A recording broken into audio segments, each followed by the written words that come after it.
एक बार फिर अपने आरूज पर पहुंच गई मशरिक़ वस्ता के दो बड़े इत्तेहादी सऊदी अरब और यूएई आमने सामने आ गए। अरब इत्तेहाद का यमन में असलहा स्मगल करने वाले दो बहरी जहाज़ों पर फिजाई हमलों में यमन की मौकला बंदरगाह और असलहे की खेप को निशाना बनाया गया। सऊदी इत्तेहाद ने हमले की वीडियो भी जारी कर दी। अरब इत्तेहाद के मुताबिक बहरी जहाज़ों के बंदरगाह में बगैर इजाज़त दाखिल होने पर हमला किया गया।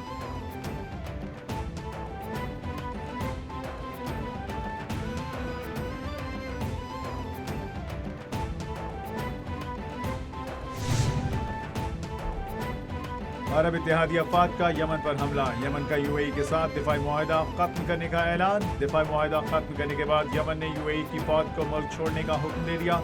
यमन की सदारती काउंसिल के सरबराह शाद अल अलीमी ने दिफाई मुआहदा खत्म करने का ऐलान किया। यमनी हुकाम के मुताबिक यमन में मौजूद यूएई की तमाम फोर्सेस को 24 घंटों के अंदर मुल्क छोड़ना होगा। यमन की तमाम बंदरगाहों और जमीनी और बहरी गुजरगाहों पर नाकाबंदी की जा रही है।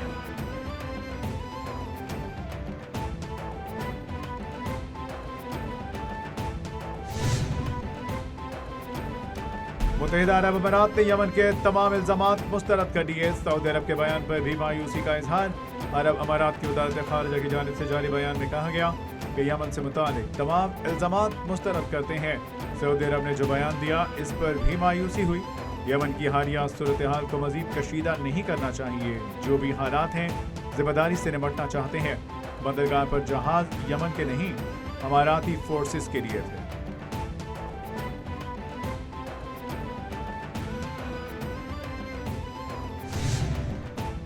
पाकिस्तान ने सऊदी अरब और मुत्तहिदा अरब अमारात के दरमियान कशीदगी कम कराने के लिए सिफारती सतह पर कोशिशें तेज कर दी। पाकिस्तान ने मामले पर सऊदी अरब अमारात को एतमाद में ले लिया। वज़ीर-ए-आज़म शहबाज शरीफ के अमाराती सदर से रहीम यार खान में मुलाकात। ज़राए के मुताबिक मुलाकात में वज़ीर-ए-आज़म शहबाज शरीफ ने मशरिक़ वस्ता की सूरत हाल पर पाकिस्तान का मौक़िफ़ दोहराया। वज़ीर-ए-आज़म ने यमन की सूरत हाल पर तहम्मुल और बुर्दबारी का मुज़ाहरा करने पर जोर दिया। ज़राए के मुताबिक वज़ीर-ए-आज़म ने कहा खित्ते में इस्तेहकाम के लिए मामलात को ताकत की बजाय अफ़हाम और तफ़हीम और मुज़ाकरात के ज़रिए हल किया जाना चाहिए।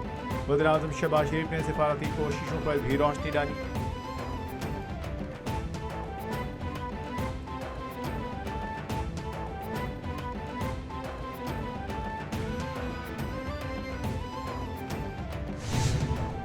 PIA की परवाज अब इस्लामाबाद से लंदन के लिए भी उड़ान भरेगी। कौमी एयरलाइन ने लंदन के लिए परवाजें शुरू करने का ऐलान कर दिया। तर्जुमान PIA के मुताबिक इस्लामाबाद से लंदन के लिए हफ्तावार 4 परवाजें ऑपरेट की जाएंगी। PIA की लंदन के लिए परवाज 6 साल के तवील वक्फे के बाद रवाना की जा रही है। लंदन के लिए PIA की पहली परवाज 29 मार्च से रवाना होगी। लंदन PIA का पहला बैनुल अक़वामी और इंतहाई पुरकशिश रूट है।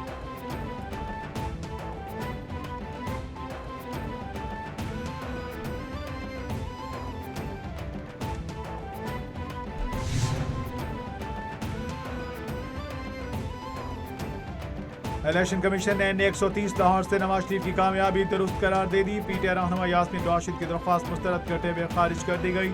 अदालत ने डॉक्टर यास्मीन राशिद की दरख्वास्त तकनीकी बुनियादों पर खारिज कर दी। इलेक्शन ट्रिब्यूनल के जज राना जाहिद महमूद ने नवाज शरीफ के हक में फैसला सुनाया। आम इंतखाबात में N130 पर नवाज शरीफ 10,07,124 वोट लेकर कामयाब हुए। यास्मीन राशिद ने 1,15,000 वोट लिए। सिस्टम सारा साकित हो चुका है। देखिए ये गुज़श्ता 3 साल बड़े मुश्किल से गुजरे, बड़े टफ और गुजरे हैं पार्टी के लिए और पूरे मुल्क के लिए। एक क्राइसिस सिचुएशन है वो ख़त्म नहीं हो रही। 2025 में खान साहब की 2 कन्विक्शनें हुई, डिस्क्वालिफिकेशनें हो गई और हमारी 16 पार्लियामेंटेरियंस जो है 2 सेनेटर समेत वो डिस्क्वालीफाई भी हो गए, वो कन्विक्ट भी हो गए। तो ये मुल्क के लिए बहुत बड़ी बात है। बैरिस्टर गोहा ने सियासी हालात की बेहतरी के लिए बानी से मुलाकात को ज़रूरी करार दे दिया। बैरिस्टर गोहा ने कहा हालात बदलने के लिए हुकूमत को बानी से मुलाकात कराना होगी। दरख्वास्त करता हूँ कि हालात की नौयत को मद्देनजर रखते हुए दिल बड़ा करें। हमारे लिए सिस्टम रुक गया है, ना रुकता तो रोज़ जहाँ खड़े ना होते। हमारी तहरीक अपनी जगह मगर मुज़ाकरात के हामी हैं। हालात जैसे तकाज़ा कर रही हैं मुज़ाकरात वैसे नहीं हो रहे।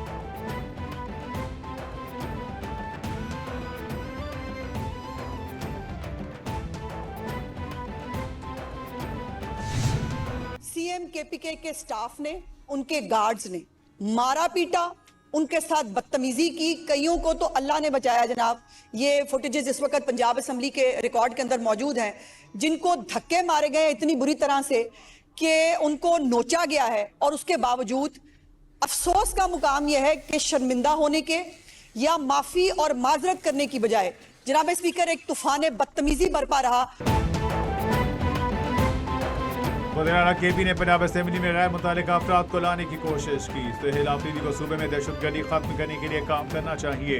वज़ीर इत्तलात आज़म बुखारी का कहना था मुआफ़ी मांगने की बजाय सोशल मीडिया पर तूफान बदतमीजी बर्पा किया गया। लाहौर के साथ लाहौर कैसा लगा, ये इनकी छेड़ बन चुकी है। आज़म बुखारी का सुहेल आफरीदी के रवैये के खिलाफ पंजाब असेंबली से वॉकआउट। झूठे इल्ज़ाम लगाने पर अपोजिशन लीडर पर दावा दायर करने का ऐलान।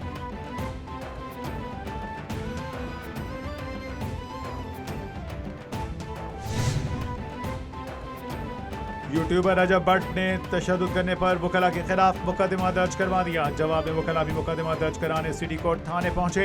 वकला की जानिब से रजब भट्ट और वकील के खिलाफ मुकदमा दर्ज कराने की कोशिश। पुलिस ने वकला की मां पर रजब भट्ट के खिलाफ मुकदमा दर्ज करने से इनकार कर दिया। मुकदमा दर्ज न करने पर वकला पुलिस की शदीद बहस व तकरार। वकला का पुलिस की जानिब से मुकदमा दर्ज न करने पर MA जिन्ना रोड पर एहतजाजी मुजाहिरा।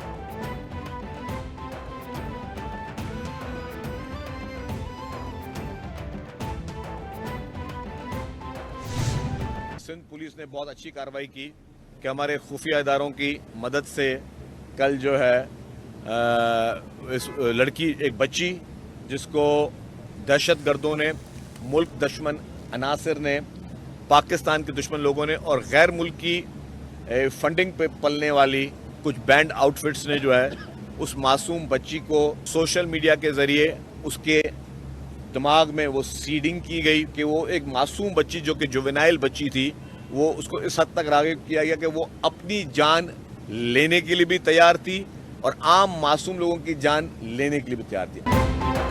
दहशतगर्द अब बच्चियों को भी उकसाने लगे हैं। सीनियर वजीर शजील मेमन ने कहा कल अदम तंजीम मासूम बच्चों को दहशतगर्दी के लिए इस्तेमाल कर रही है। इदारों ने कराची को बड़ी तबाही से बचा लिया। सिंध पुलिस ने खुफिया इदारों की मदद से एक बच्ची को हिरासत में लिया। बच्ची को खुदकुश धमाके के लिए तैयार किया गया। दुश्मन ममालिक अनासिर पाकिस्तान को गैर मुस्तहकम करना चाहते हैं।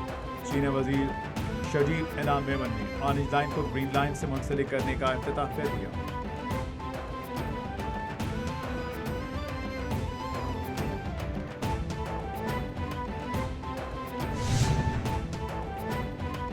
कराची में एक और बच्चे की हलाकत पर शदीद तकलीफ हुई। कराची के शहरियों से किए गए वादे पूरे करना चाहते हैं। मेयर कराची मीडिया से गुफ्तगू करते हुए कहते हैं कि इस साल कराची में मुताबिक प्रोजेक्ट पर काम होता नजर आएगा।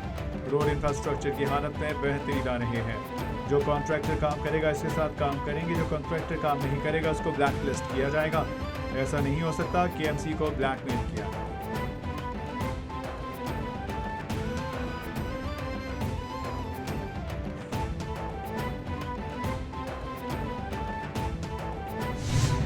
Where our third largest freelancer population in the world, while they are coding at whatever price point they are coding, but the moment they get up into the blockchain curve, they can start coding from $50 to $60 to $250 per hour. It's great for them, it's fantastic for the country. Pakistan freelancing करने वाला तीसरा बड़ा मुल्क बन गया। Framework मालियाती ढांचा है। पाकिस्तान में मुआशी इस्लाहात के लिए इक़दाम कर रहे हैं। हमारा असल मसला नताइज के हवाले से नज़्म व ज़ब्त की कमी है। नौजवान मुल्क की बड़ी मुआशी कुव्वत बन सकते हैं। गुर्बत के खात्मे के लिए पायदार मुआशी बेहतरी की जानिब बढ़ना ज़रूरी है। आइंदा मराहिल में मज़ीद नताइज पर मबनी फंडिंग करेंगे।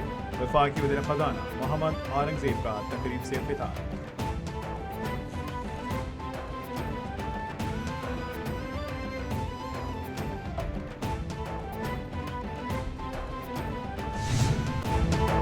बांग्लादेश की साबिक वज़ीर-ए-आज़म खालिदा ज़िया 80 बरस की उम्र में इंतकाल कर गईं। खालिदा ज़िया जिगर के आर्जे में मुब्तला थीं। कई रोज़ से वेंटिलेटर पर थीं। खालिदा ज़िया ने 3 बार वज़ीर-ए-आज़म के तौर खिदमात अंजाम दी। सियासी कैरियर के दौरान खालिदा ज़िया पर करप्शन के इल्ज़ामात भी लगे। 2018 में 17 साल कैद की सज़ा सुनाई गई। 5 अगस्त 2024 को हसीना वालिद की हुकूमत गिरने पर रिहाई मिली। खालिदा ज़िया को मुस्लिम दुनिया की दूसरी वज़ीर-ए-आज़म होने का एजाज़ भी हासिल।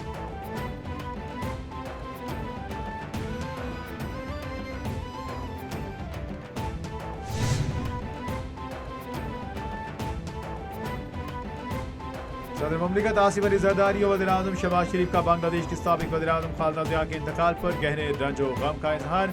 सदर आसिफ अली जरदारी ने कहा, बेगम खालिदा ज़िया की सियासी खिदमत और क़यादत को एहतराम के साथ याद रखा जाएगा। शहबाज शरीफ बोले, बेगम खालिदा ज़िया बांग्लादेश की खिदमत और तरक्की की अलामत थी। हमदर्दियाँ अहल खाना के साथ, गम की इस घड़ी में हुकूमत और पाकिस्तान के अवाम बांग्लादेशी अवाम के साथ।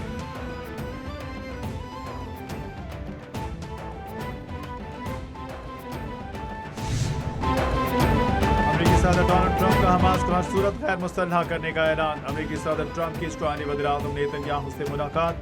ट्रंप का हर सूरत इस्राईल की हिमायत और दिफा करने का ऐलान। मुलाकात के बाद मीडिया से गुफ्तगू ट्रंप ने कहा, हमास को हर सूरत गैर मुस्तल्हा किया जाएगा। हमास गैर मुस्तल्हा न हुई तो 59 ममालिक इससे निपटेंगे। अमेरिका इस्राईल का साथ देता रहेगा। डोनाल्ड ट्रंप ने कहा कि गाजा अमन मुआहदा भी जल्द शुरू होगा।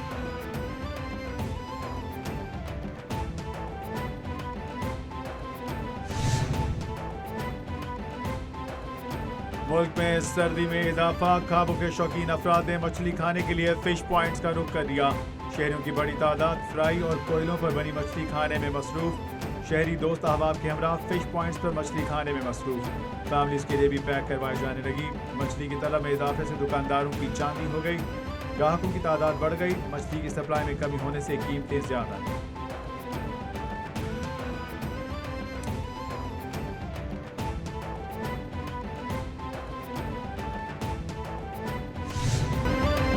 के मुख्तलिफ शहरों में बारिश और बर्फबारी की पेशगोई। इस्लामाबाद और रावलपिंडी में बादलों का बसेरा। महकमा मौसमियात के मुताबिक आज रात बारिशों का सिलसिला शुरू होगा जो 2 दिन तक जारी रहेगा। 24 घंटों के दौरान मौसम सर्द रहने का इम्कान। शहर कायद में आज और कल हल्की बारिश की पेशगोई।